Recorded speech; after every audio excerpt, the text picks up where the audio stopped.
Residents, community officials, and civil rights leaders spent this day in Tulsa, Oklahoma, marking the 100th anniversary of the race massacre in the city's Greenwood district.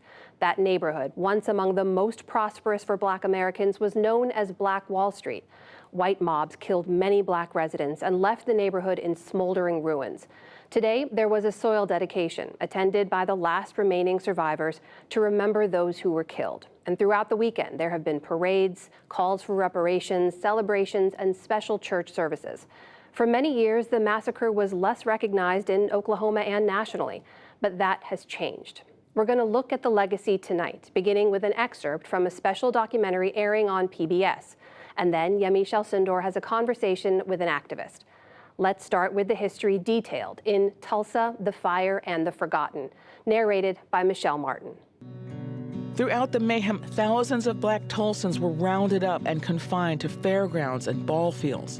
The National Guard imposed martial law on June 1st. Thereafter, Black citizens were required to carry identity cards. The rampage lasted an estimated 16 hours. It ended on the evening of June 1st with more than 35 square blocks of the district destroyed.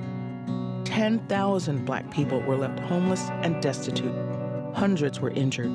The precise number of dead is unknown. Estimates range from 39 to 300. After the massacre, hundreds fled to towns around Tulsa or to other states.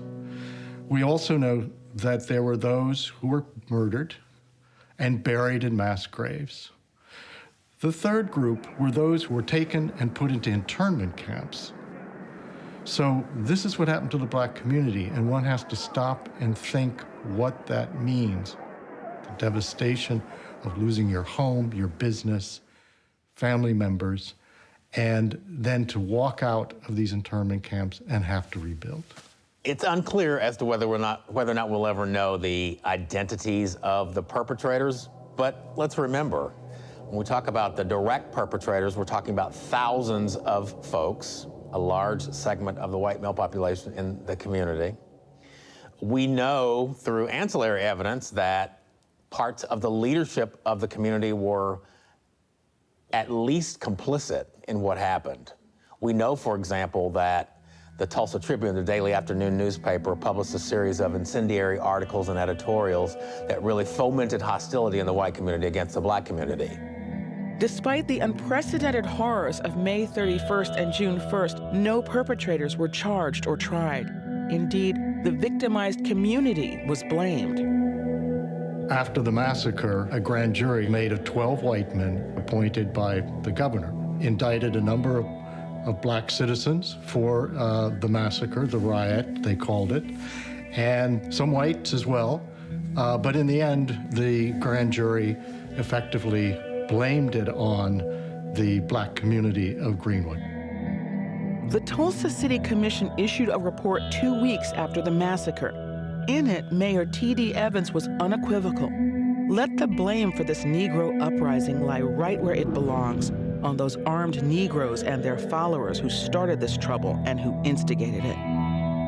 We've since unearthed the City Commission meeting minutes from that era, as well as the meeting minutes from the Chamber of Commerce from that era. What you see in both is almost immediate recognition after the event happened of shame and embarrassment, and a desire to try and cover it up, believing, I think accurately, that it did not reflect well on Tulsa. This is Tulsa, one of the richest cities in the country and oil capital of the world. Tulsa's civic and business leaders succeeded in suppressing the truth of the carnage, and the city resumed business as usual. The white community continued to prosper. The Black community did not. For decades, massacre survivors and their descendants sought compensation for their losses from city government and insurance companies to no avail. You can watch the full documentary, Tulsa, the Fire and the Forgotten, tonight on your PBS station.